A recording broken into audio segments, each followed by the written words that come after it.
और इस वक्त एक और बड़ी खबर आ रही है महाराष्ट्र से। महाराष्ट्र कानून साज कौंसिल इंतखाबात, आज 10 सीटों के लिए वोटिंग का आगाज। महाविकास आघाड़ी के 6 उम्मीदवार हैं मैदान में, बीजेपी के 5 उम्मीदवार हैं दंगल में। आघाड़ी और बीजेपी के बीच दिलचस्प मुकाबला।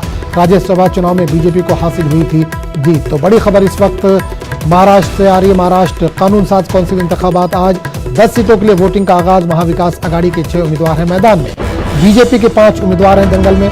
आघाड़ी और बीजेपी के बीच दिलचस्प मुकाबला। राज्यसभा चुनाव में बीजेपी को हासिल हुई थी जीत।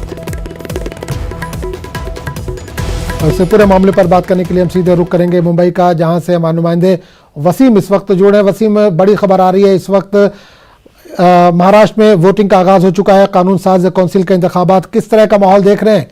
पिछली बार बीजेपी को सबकत हासिल थी।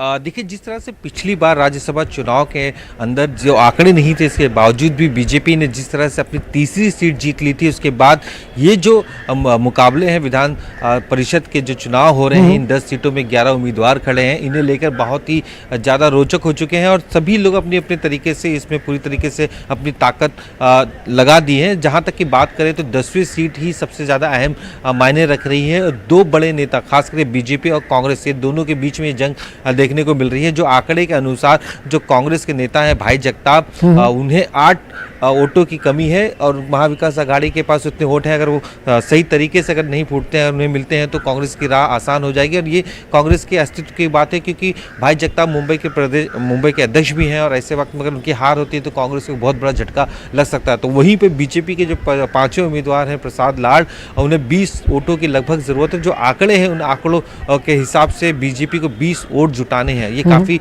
मुश्किल है, लेकिन बीजेपी के खेमे में इस बार से लगातार कहा जा रहा है कि जिस तरह से महाविकास आघाड़ी के नेताओं में गुस्सा है, आपसी मतभेद है, जिसका फायदा उन्हें साफ तौर पे मिलेगा। ये जो पूरा मतदान है गुप्त मतदान है।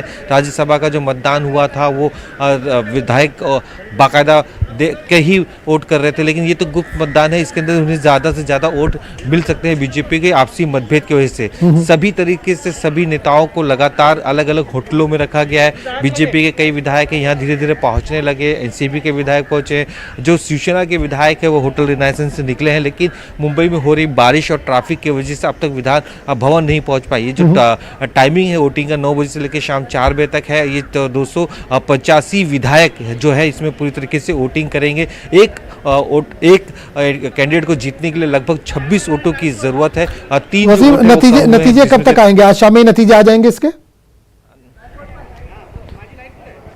जी ज़रूर, 4 बजे तक वोटिंग होगी, इसके बाद शाम 5 बजे से काउंटिंग शुरू होगी और 1 घंटे के अंदर ही इसकी वोटिंग आ सकती है। लेकिन पिछली बार का जो एक्सपीरियंस रहा है राज्यसभा चुनाव को लेकर, 5 बजे वोटिंग का वक्त दिया गया था, लेकिन वोटिंग शुरू नहीं हुई थी और ये जो नतीजे रात करीब 3:30 बजे आए थे।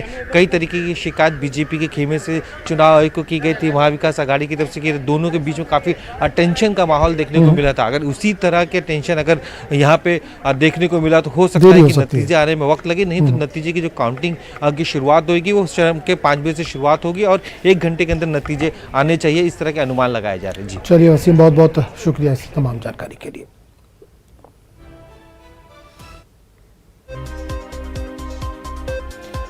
नेटो के सेक्रेटरी जनरल